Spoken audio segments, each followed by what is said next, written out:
Good afternoon, everybody. My name is Meenakshi. On behalf of NEN and Vadvani Foundation, I would like to invite you all for this webinar and also to introduce our expert, Mrs. Bharti Jaiprakash. Mrs. Jaiprakash is a financial executive and a practicing chartered accountant with broad experience in all aspects of accounting, auditing, financial management. She has worked with many companies like Deloitte, Dawn Consulting, Amba Research, and the Audit Office of New South Wales, Australia.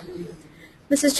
Jaiprakash has a direct experience in SMEs, MNCs, venture capital, accounting, MIS, and financial analysis, valuation, modeling, administration, and consulting. She is going to discuss on a topic, how to register your company. Before I hand over the floor to Mrs. Jaiprakash, there are a few reminders for the audience.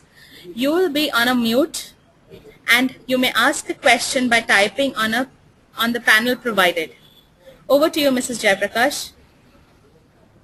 Yeah, thank you, Meenakshi. Thanks for the wonderful introduction that you gave now. And good afternoon, everyone. And I'm going to talk about how to register a company.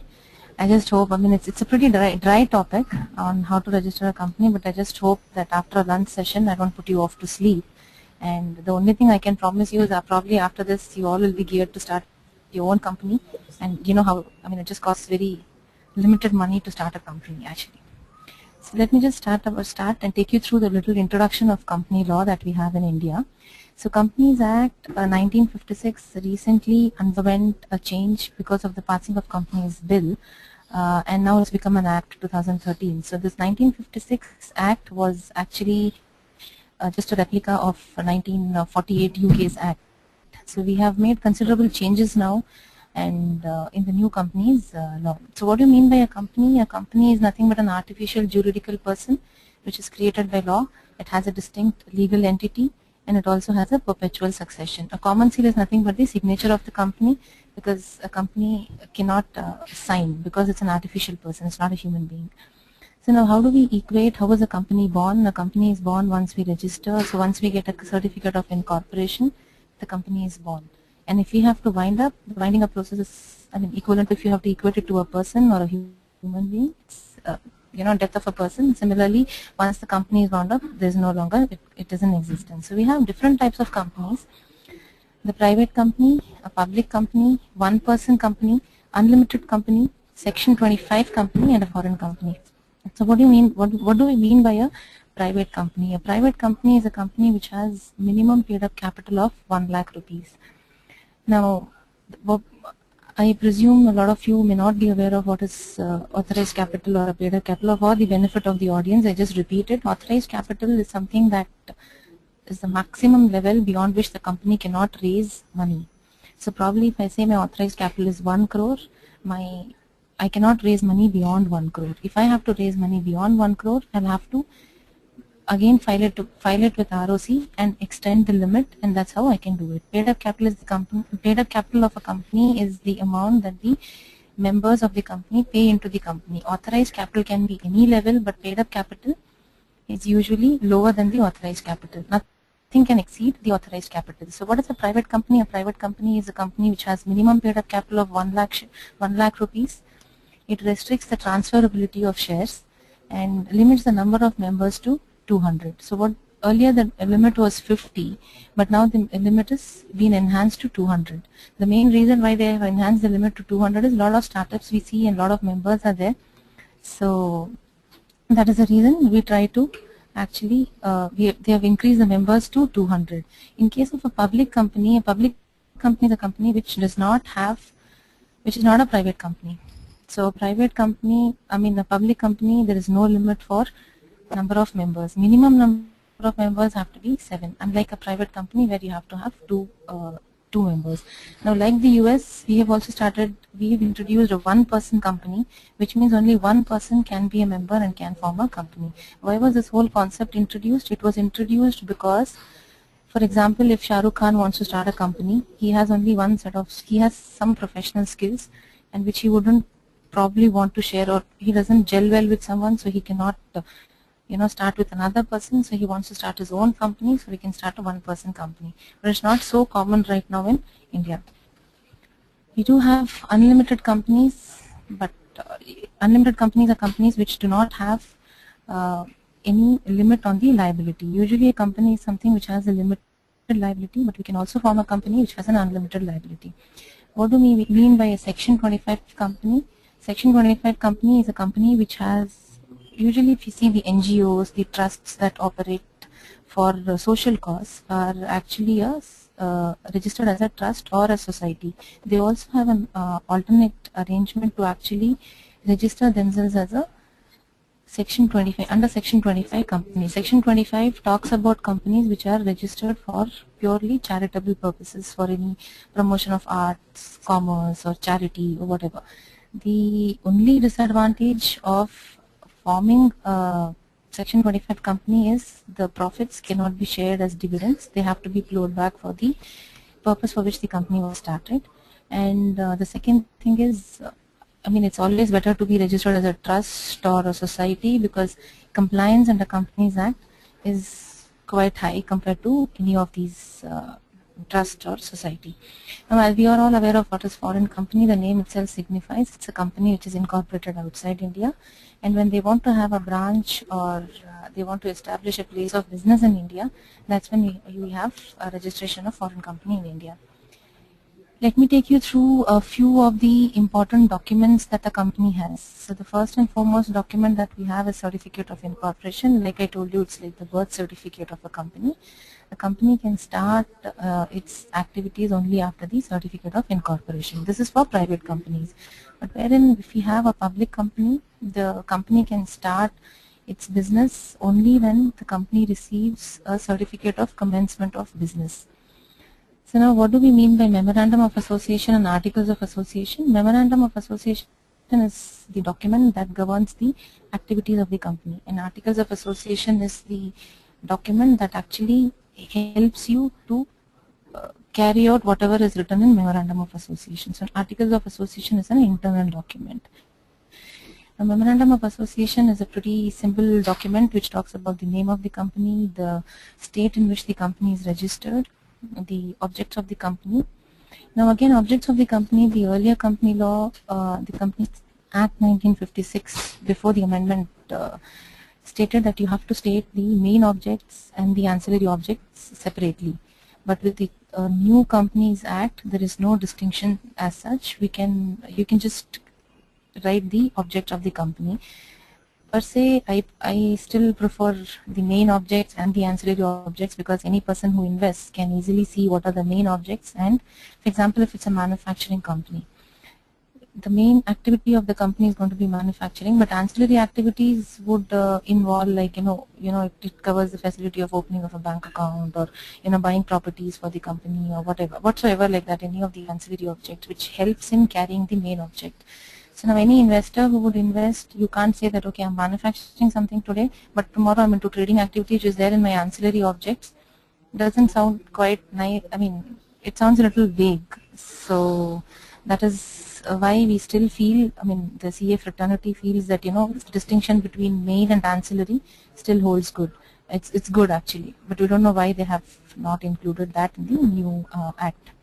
Now, a memorandum also talks about the liability of members, basically the capital clause, which talks about what is the capital of the company. As I told you, company's capital is authorized capital, and then you have subscribed capital, paid up capital. You have various kinds of capitals. Anyone who wants information on all that can definitely mail me on all to this, because we do not have the time. I do not have the time to take you through all these things right now.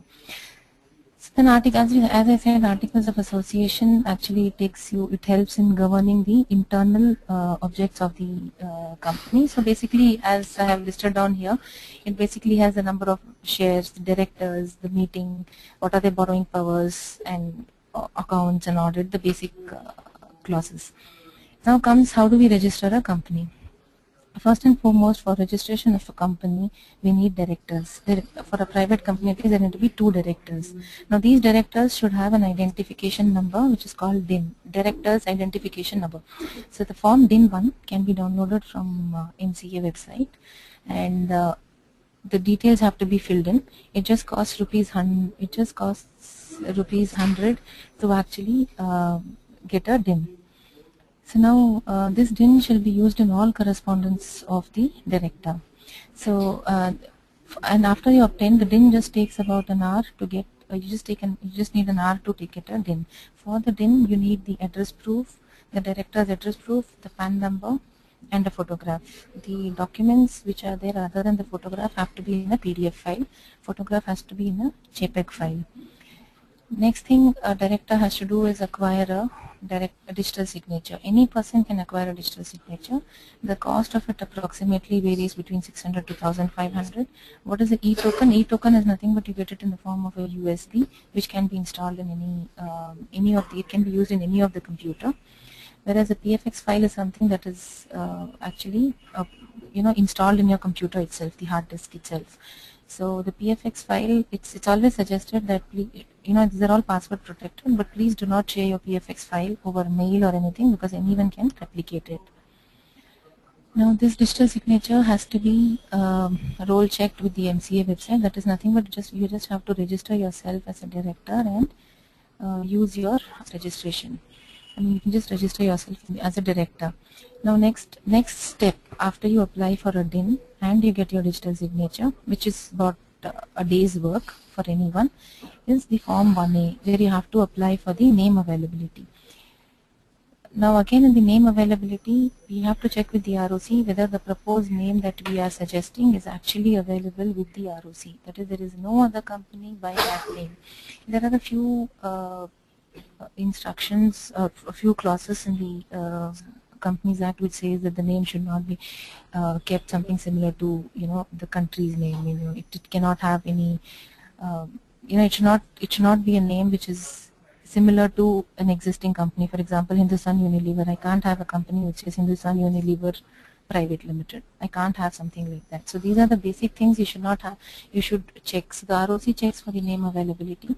Form 1A costs you only rupees 500. All the payments have to be made online, and they cannot be made over check or anything.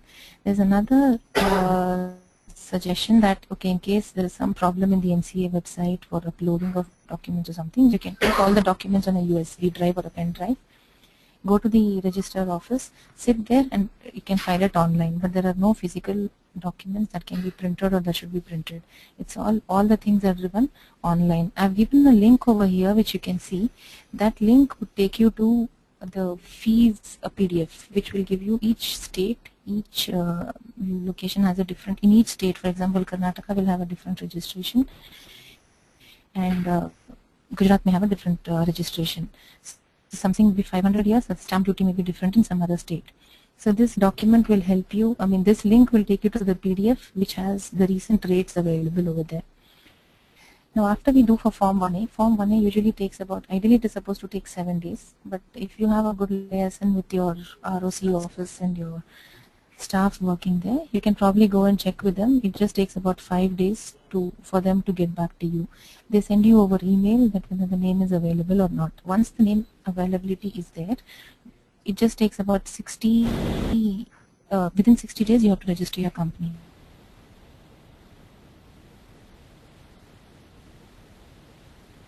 Apply for name availability. So now coming to after Form 1A is done, Form 1, Form 18 and Form 32, which talk about incorporation of a company, registered office, and appointment of directors have to be filed.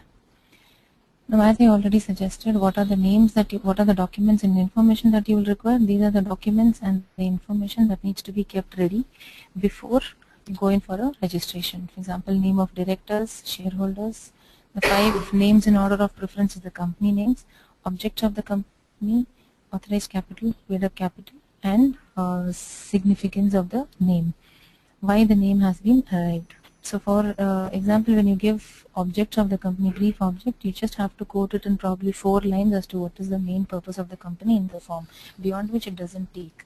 The rest of the things will follow in memorandum of association. And the documents that you require is proof of identity, address proof, photograph of directors, PAN of directors, and in MOA, these are the things that need to be attached for filing of Form 1. Form 1 requires you to actually file, MOA, AOA, and everything, the consent letter of the directors to act as director. And then in case of a registered office, you have to get, in case of a registered office of the company, the property documents showing that the property is in the name of a person, he has to give an NOC. For example, Mr. A's properties was taken as registered office, he has to give an NOC that he is the owner of the premises and it can be used as a registered office. Declaration by the director of the company that the company will not accept deposits. Now, how do we register? Basically, simple thing, go to MCA 20, just go and Google MCA 21. MCA, it will throw you the MCA website. You can just go down and download the e-forms. Each of the e-forms are in PDF and they have an associated kit. When you download them, they have an associated kit which tells you what all you need to fill and how do you need to fill. So when you fill the form with the basic information like date of birth, DIN number, PAN, etc., there is a pre-fill button which will check. Moment you put the DIN number, the rest of the things will automatically get updated in the form. Similarly, when you put a PAN information, the name of the PAN holder has to match with the number what is already registered with the income tax authority. So these things will automatically be checked by the form in the MCA website, and then it will enable you to, when you click on check form, it will check for completeness of the form. Now it can be done either with the director, or it can be done by a chartered accountant, or a company secretary, or a cost accountant. Now when you do all that, once you submit it, you have to upload the e-form. Payment has to be done online. Acceptance of the payment will be confirmed, post which you will get a request number, service request number, which can be used. This number has to be noted down carefully, because for any tracking your status of your application or whatever, you need this number to be quoted. Now, in case of Section 25 company, we just have an additional Form 24A which has to be filed with the ROC for obtaining the license to perform as a Section 25 company. In case of foreign company, I mean, the digital signature need not be registered. An additional Form 49 has to be filled for the registration. Now, as I already told you, what the difference between a private company and a public company. A public company accepts, any public can apply. So there are little more stringent clauses and sections that are applicable to a public company. So we have an additional document called prospectus. Any prospectus, if you want to see, you can actually go to the internet and Google for a prospectus for any company that has done an IPO. Now this prospectus usually is about a 100-page document which contains details like the name of the company, name of stock exchanges, details of licenses, your capital structure. It also talks about how the price has been, the terms of issue, and the book building process. Everything is talked about in that. And additional Form 19 and Form 20 have to be filed in case of this. Only thing that only when the company gets a certificate of incorporation and the certificate of commencement of business can a public limited company start its operations. Every company is usually given a unique number, and that number is generally quoted everywhere for all the details. Now, what are the documents that has to be filed by a company? As we all know that every company is supposed to maintain its balance sheet, profit and loss, annual returns, and compliance certificates. So here I have given the details of what all and which forms have to be used. Now, any changes in the memorandum of association, articles of association, share capital, directors, management committee, or a shareholding pattern has to be informed to the ROC. Basically, ROC acts as the controlling authority, which takes, even for private companies, they have to give all the details. Because for a private company, no one gets an annual report like that you get of a public company when you buy a share. Now there are additional compliances like I have listed on here. Form 1B, Form 1.8 and Form 17 are pretty important. Form 8 talks about charges. What is a charge? Charge, in a simple term, it's basically any security that is created against an asset. So for example, when I take a bank loan, I only get a secured loan. This is either secured for on debtors or inventory, or on, if it's a term loan, it's secured on the fixed assets. So this Form 8 has to give details about what are the loan amount, what is the security that it is done on. So before any company, any loan, the banks also go through the MCA website and then they download all these documents just to ensure the correctness. Once, what satisfaction of charges is, once the loan is completed, your asset becomes free. So that also has to be filed with the ROC. These are the additional forms. Since I presume the presentation will be available to everyone, so you can just go through as to what additional other compliances the company has to follow with the ROC. Now we all know what is an annual return. We think it's generally the balance sheet and the P&L, but apart from that, it's also the registration of a company. The registration would be the name of the registered office, the registration number, whether the company is listed in any stock exchange or not, what is the capital structure of the company, who are the managers, what are the debentures, if there are any, what is the equity, all that it talks about. It's a standard form which needs to be filled and filed. I've also given a detailed process of how do you fill the balance sheet. Similar thing is followed for P&L and others. Only care has to be taken that your attachment does not exceed 2.5 MB, because beyond that, if it extends, the company's it doesn't get uploaded, the form doesn't get uploaded. Now we have practically finished all whatever is relating to a company. How do you register, what do you do? We just quickly talk about what is winding up of a company. When the company is formed, it's formed for an objective. Once the objective is over and you feel you have to wind up the company, you can do it. Either it's a voluntary winding up or it's a compulsory winding up. Compulsory winding up usually happens when the company is not performing, or company is doing some activities which are against the interest of the public or of the country, or whatever, or a court feels that there is a mismanagement and operation, in which case the tribunal can ask for a compulsory winding up. Now we come to another interesting topic of limited liability partnership. Now partnership, as we all know, is something that is an arrangement between two persons, and all your personal liability and assets are also attached to the partnership. Limited liability partnership gives you the flexibility of a partnership, but at the same time, partners can be, partners have a limited liability, as the name suggests. So it's basically a hybrid between a company and a partnership. The only advantage of having a limited liability partnership is you don't have to comply with too many compliances of the ROC. LLP is governed by the LLP Act and not by the Indian Partnership Act. So the main difference between LLP and the partnership is LLP has a limited liability, whereas partnership has an unlimited liability. LLP act of one partner actually is applicable to all, whereas in this case it's independent of another partner. So if one partner does something that's against the interest of LLP, the others are not held liable. So, and then what is the difference between an LLP and a company? The internal governance, because it's only by a contractual agreement in case of an LLP, whereas in case of a company, it is by the MOA and the AOA. LLP has more flexibility and LLP has less compliance requirements. Some key features of LLP is LLP has to be carried out only for profit, because there is no charitable activity mentioned in the Act, LLP Act. Any business can be carried under LLP, need not be only a consulting business or anything. And as I already said, Indian Partnership Act is not applicable, and audit is also not compulsory. Audit is mandatory only when the turnover increases more than 40 lakhs or net worth, which we call as contribution, increases or is greater than 25 lakhs. Form 11 has to be filed within 2 months of close of accounts. And all you need to do is an annual return, which pretty much comprises the same like a company, and it also includes a statement of accounts and solvency.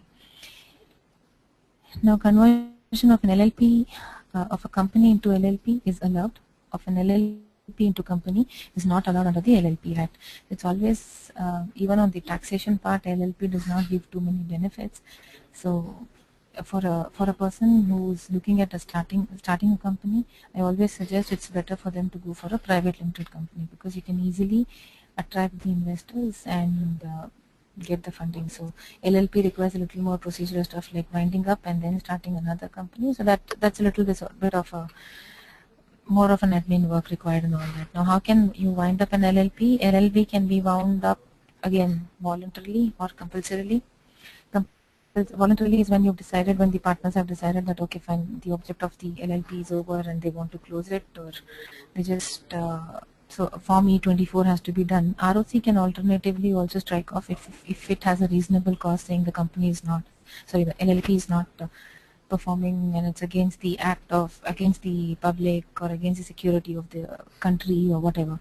So the reasons I have stated down here, which is a good read. Now there are a few common errors that we always observe when we go in for the registration. Basically, we have to check the expiry date, we have to check the payment. Sometimes there are duplicate payments, so once it's already paid, it does not accept. And similarly, the e-filing, the SRN, the track has to be done. The moment a transaction is completed, an SRN number comes. So if the SRN number has not been generated, there's something wrong with the transaction.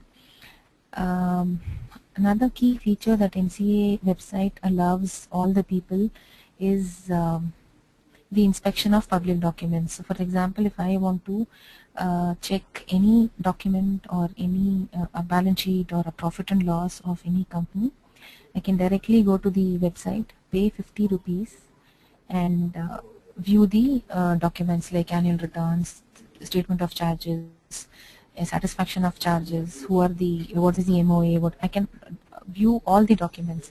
The only condition being, once you pay, it's valid for 7 days. Once you log on as a registered user, once you log on and open, the window is open only for 3 hours. So within that, you have to download all the forms and keep it. So for example, if XYZ has a private limited company, you want to see how much is his revenue and how much is his assets or whatever, because private companies don't publish their results. You can always go to MCA website and get the information. So let's another thing is, please check your e-forms for accuracy, because once it is submitted, nothing can be changed. It cannot be rectified because it's system driven. Some common examples which we find is authorized capital instead of 10 lakhs, and the stamp duty depends on the authorized capital. So if you make a mistake, you end up paying more. And similarly, company type, it has to be public or a private or whatever company has to be selected correctly. And for Form 1, you have to select which kind of a company it is, whether it's a Section 25 or it is an unlimited company or it's just a new company, whatever. Form 8, very important, because all the banks look into Form 8 and Form 17 before they give loans. So Form 8 is date of charge of creation or modification, and then the numbers, this has to tie up with what is being shown in your balance sheet. Form 5 talks about share capital and any changes in the share capital. So again, these are just a common examples which are given for editors. Now, how much does it cost to register a company? It doesn't cost more than 10,000 rupees. These are the fees which I put. Stamp duty for a 1 lakh is about 8,000, approximately around that, 5 to 8,000. And the time frame for registration of a company, if you have all the documents and you do everything correctly, is about 20 days. So you can register a company in just about 20 days. And then again, coming to MOA, how do we draft it? How do we do it? Do I need a professional person to help me out?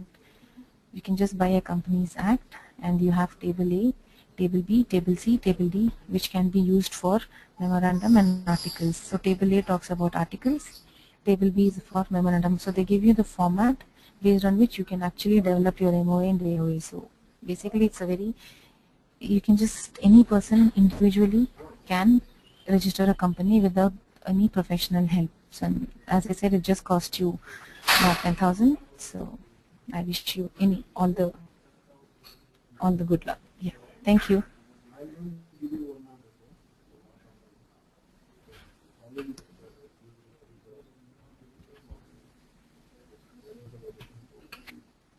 That was a very interesting session, ma'am. Thank you, Meenakshi. Um, However, there are quite a couple of questions that the attendees have asked. Should I start the Yeah. question and answer round? Yeah. Please start. Yeah. Okay. Krishna wants to know, his company is registered as a partnership registered firm. Now he wants to convert it to a private limited company. Does he need to go through the Yeah. complete process, or can he reuse the PAN card, service tax certificates, current account, etc.?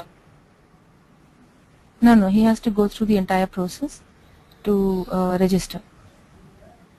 Uh, okay. Uh, Yeah, because there are two different kind of entities. Partnership is totally different, which has got unlimited liability. So the entire thing has to be changed. okay. Dhan Singh wants to know, what are the different types of capital that are involved? Yeah. As I told you, first is the authorized capital. That is the cutoff. Like beyond that, the company cannot issue. I mean, beyond that, the company cannot issue shares or cannot collect capital money. So then, after the authorized capital, you have something called as subscribed capital. So, sorry, paid up capital. Paid up capital is, for example, a company can have an authorized capital of 1 crore, but can still call only 10 lakhs as paid up capital because it doesn't want more than that. Authorized capital fixes the ceiling beyond which the company will not have a capital. And after paid up capital, you have subscribed capital. Though a company may have had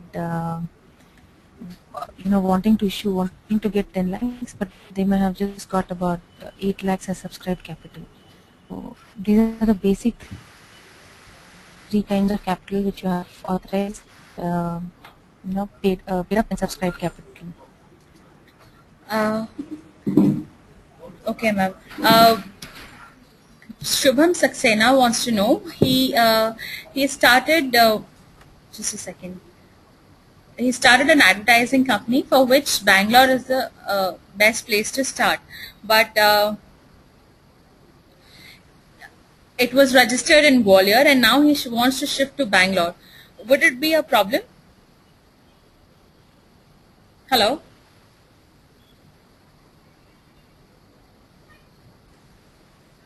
Hello, Mrs. Jayaprakash?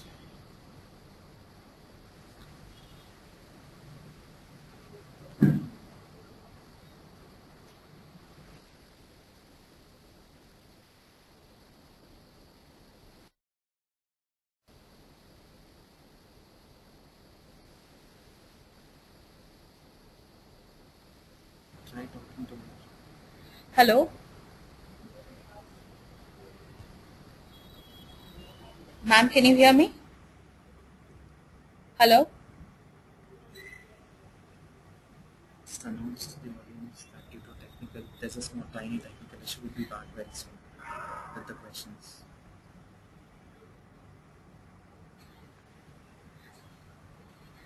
Hello, everybody. I think there is a little technical difficulty on her side. Uh, Within a couple of minutes, we shall be back. Give us a couple minutes.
We will continue with the question answer round in a minute.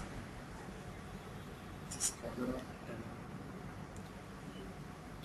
For a bit.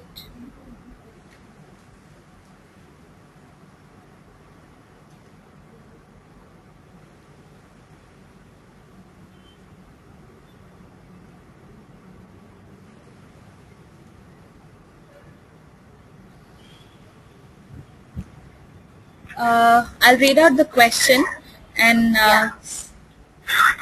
so Hello? yeah, can you? Yeah, I think we just talked that what kind of capital you can have. So you can have authorized, issue, subscribe, paid up capital is what we talked at. So I think further questions we just have to start. Um, Yeah, hello? what? Just a second, ma'am.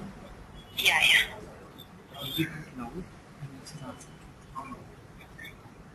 The question is, next question is difference between subscribed and paid up.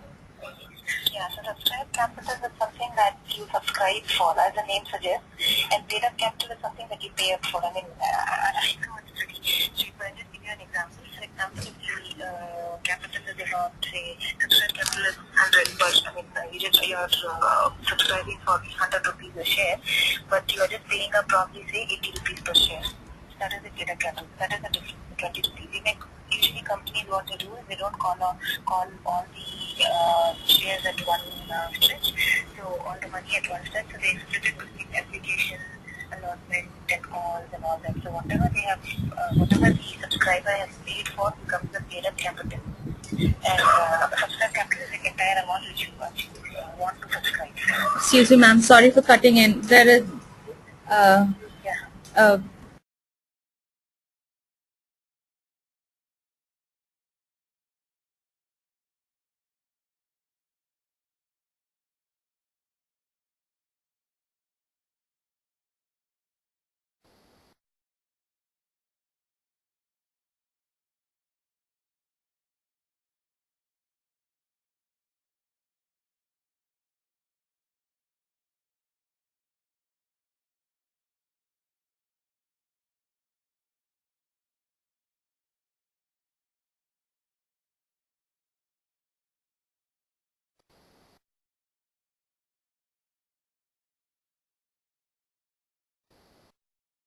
Delay. It seems there is a technical problem at the speaker's end. Please bear with us for 2 more minutes. She will be answering all the questions soon.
A charitable cause without making profit, it's always better to go to register yourself as a trust or a society, because your compliances are very minimal compared to that of a Companies Act. But if you go in for this registration, and the main disadvantage of a Section 25 company is you do it for a social cause, and whatever profits you make cannot be distributed. Basically, you cannot make profits. It cannot be distributed to the shareholders. It has to be used for the cause of for which the company was started. Okay. Niranjan also inquires, can he convert a firm under Shop Act to a private limited company? Yeah, you can convert. Yeah, and the same documentation will be there. Basically, any partnership or anything, when you take over the business, there's something called as purchase consideration. You're just buying out that. You can put all that in your balance sheet. The presentations will be different when it comes to your balance sheet and all. You'll have a mention of it, but registering the company, the same process follows. There is nothing different in this. Even for the website, which is which has a online trading business. Yeah, it's the same. Yeah. Just that, see, whatever be the difference, whether if it's a website which is trading or if it's a some other manufacturing company, the objects of those companies will be different, which is specified in MOA, but registration process per se remains the same. Okay. Kamal wants to know, is it necessary to have a CS for a company registration? Can he, a computer engineer, register his LLP company completely on his own? Yeah, he can do that. He can do that. He doesn't need a CS for the registration. No, because if he's a director, he can register his company.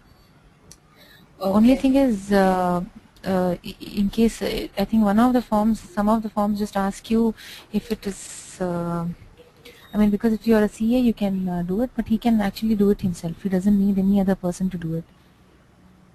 Right. He has a DIN and all that, yeah.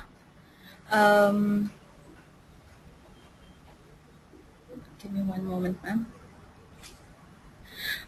What type of forms are required to be filled while setting up a service-based company? See, whether it is a service or a manufacturing, as I told The you, forms remain the same. Form remains the same. Form 1A, 18, 1A, 1, 18 and 32. These are the main four forms which need to be filled for starting a company. And that's when you get your certificate of incorporation. So basically, industry can differ, but documentation and registration process for the companies remain the same. Perfect. How a person has tried to register a company, but how can he check whether the company is actually being registered or not? How can he cross-check these things? Yeah, I see. As I said, after every thing you get a reference number. Yes. The service this one number, so you get that number has to be the transaction ID has to be given for you to track. You are on the MCA website, you have track your transaction status, so you can click there, give that reference number, and you can see what stage it is in. And moment these things are done, you generally get a mail back onto the mail ID which you have given for while registering the company, like while putting form 1A and all. You would have given a registration, you would have given a Gmail ID. So to the director's Gmail ID, generally you get an information from the MCA website that your name has been approved, or your company has been registered, and all that you get it in your mail itself. Adarsh has just started a company, and he wants to inquire how can he submit annual balance sheet and other documents for his startup. Yeah, it's through once the year end is there, you can just go to that, you can click on this form 23 AC and all that. For AC is for annual returns, and then you have for balance sheet and P&L. You just have to submit those forms. So you just have to go click there, file annual returns. There is a tab, you can just go there, click it, and then file it. Right. Yeah. Many people. The attachments have to be in PDF. Okay. And there are many people who wants to inquire how much can a company depend on a CA, and how much is a general charge for registration of a private limited company. See, a CA charges. Yeah, I'll tell you. See that as such, if you see, the charge is about 10,000. But what happens is when you go as a CA or a CS or whatever, you take a professional person service, there are some informal expenditure that you tend to spend. Like, if you have to get your name approval done quickly, you go to that guy for twice or thrice, and then you just tip him something. So practically, you know how the, government works. So you just have to tip him. So that costs a little more, but any depending on the chartered accountant or the company secretary. Others but the also, cost and the main cost is the stamp duty. So depending on your authorized capital, the stamp duty will change. For example, if you want to register a company which has a 1 crore authorized capital, I think in Karnataka it's about 1.5 to 2 lakhs is the stamp duty. So that takes major cost of your chunk. Professional services will be anywhere between 10,000 to about 25,000-30,000. So Apart from the professional other fees. charges are only for the CA, but other expenses Yes. include the stamp duty. Yeah, stamp duty, and each of the form costs you about 500 rupees. So Okay. that probably is a stamp duty, and about 2,000 rupees is the actual cost. Rest of the cost is for the CA and the informal expenditure if they spend something just to get it quickly done. Okay. Is it compulsory to get a Shop Act license first and then register a company, or you can just directly go ahead and register the company? No, you can directly register a company and then go for shops and shops and establishment act. But it's a compulsory piece of registration process. Yeah. And the same person wants to know, is the partnership in LLP compulsory on 50-50 basis, or can one person decide by their own? No, see, partnership and LLP is totally driven by your partnership agreement or the contractual agreement that you have. So basically we call it the partnership deed, right? So it is totally governed by that. So over there, whatever you decide being the share of profits or whatever, that is what governs it. So there is nothing like 50-50 or anything. So if probably A, B and C want to be in partnership and A gets 90 and B and C just get 5 and 5, it's valid because the partnership deed says that. Niranja wants to know, is auditing really compulsory for every firm or a company by a credited or a certified auditor, or they can just audit it internally? No. Audit is for any private limited company. Audit is compulsory by a qualified chartered accountant. So that is the person who has actually passed his CA and also holds a certificate of practice. It need not be that you go to any of the big firms or anything. You can go to any individual also, but he should have his certificate of practice and he should have finished his CA. Is there something Only yeah? Only the internal audit you can get it done by either a chartered accountant or a cost accountant or any person appointed by the board as per the new companies act. But the statutory audit has to be done by a CA, qualified CA. Okay. What are the disadvantages of initially registering as LLP and then later converting it to a private limited company? And if no, actually the LLP Act does not allow you to convert it into a company. So you have to actually wind it up and then start a fresh. company. So afresh, yeah. So the cost will involve in the same cost, whatever cost you like want. As I told, the normal, main a main cost is the stamp duty, which depends on your authorized capital. So that determines your main cost. So if I'm going for a 1 lakh, what example I've given over here is just a 1 lakh, the minimum one. So that will cost you about 5,000 to 8,000. So total cost will be just 10,000. But if you're going for a 1 crore, then you have to pay about two to anywhere between 1.5 to 2 lakhs as a stamp duty itself. And it differs from state to state. It's not that it is the same in each state. Is there anything like public-private company? No. Actually, as per the definition, any private company which is a subsidiary of a public company is also a public company. I mean, basically it has to comply with all the formalities of Companies Act as a public company. But there is nothing as a public-private company or a private-public company, no. Sandeep wants to know what can be a minimum capital required for any incorporation of company. Yeah, for a private limited company it's 1 lakh and for a public limited company it's 5 lakhs. If a company is registered, it doesn't mean that you have to. Yeah, go ahead. It doesn't mean that you have to bring in that money. You just have to, in the memorandum, you just have to say that your capital is 1 lakh. Authorized capital is 1 lakh. Will there be any legal ramification if they say it and they actually don't use it? No, nothing. Okay. If a company is registered in India, what are the required documentation needed for operating in other countries, foreign countries? Say if a person. It depends. That depends on the other country's laws that are applicable. Like for example, like I said, foreign company, a foreign company which wants to start in India has to comply with all the MCA formalities. Similarly, when I have incorporated something in India and I want to open a branch, I have to comply with whatever law that company says. I mean that country has.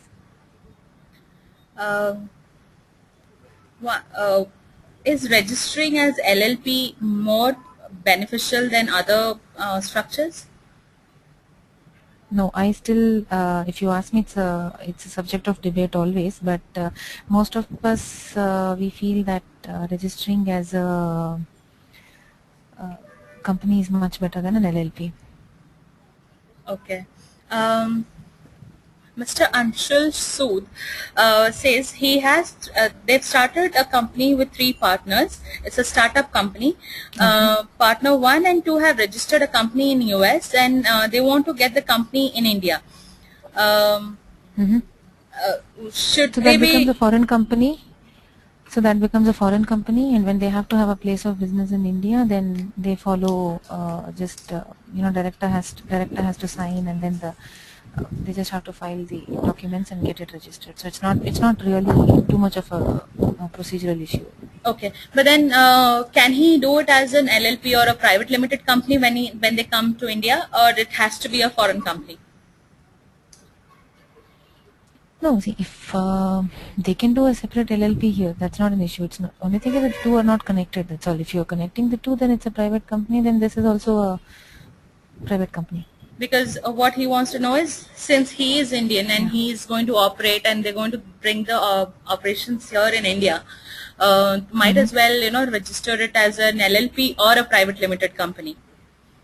See, private company is better because down the line anyway I'm sure he'll exit out of the company, because all of them who start the startup, they want to exit 5 years down the line or whatever. It is easier for you to exit. LLP is advantageous only because you don't have too many statutory compliances. So that is one advantage of LLP. Right. If a company doesn't have a formal address of an office or doesn't have a formal office, can they still register? No, they can't. A registered office is a must, and you should have the company's board on display in that office, and it should say it should mention the address and everything, and all communications are addressed to the registered office only. So you can't, because then it becomes a paper company. It's not allowed.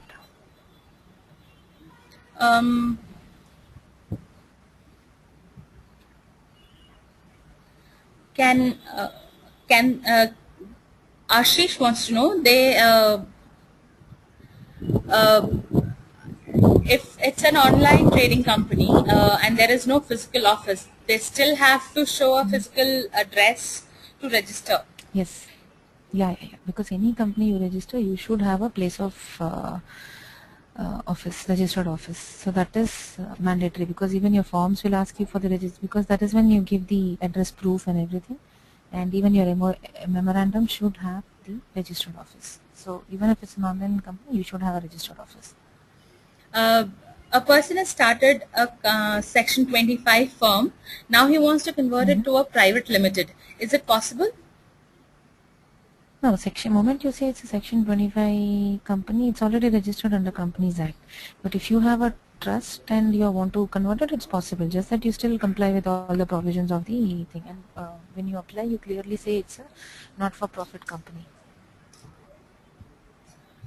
A lot of people have the same question again, that they've started a LLP company and they now wants to convert it to a private limited.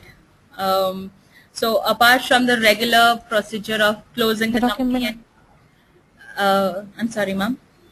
Yeah. The regular process involves closing the LLP and then starting and registering the private limited company afresh. Will there be any issues involved in it? Because if they're closing down a company, that means they are completely closing down the company, LLP, and then No. That's not an issue, because when they close it down, they can clearly say that it's a voluntary winding up, because they want to start public. So they want to start a private company, so they're not much of an issues. You know, you can just generally voluntarily wind up any company. Just that you have to file your annual returns, and for example, if I'm closing it now, I have to file the annual returns or balance sheet, and everything should be drawn as of today, and then I have to file it, and all that is there. But beyond that, it is not an issue. You can just close it down. Even for example, there are companies where people have not been able to manage, so they're like, no, we don't have people to manage, and we're closing it down. We can close it down. Okay.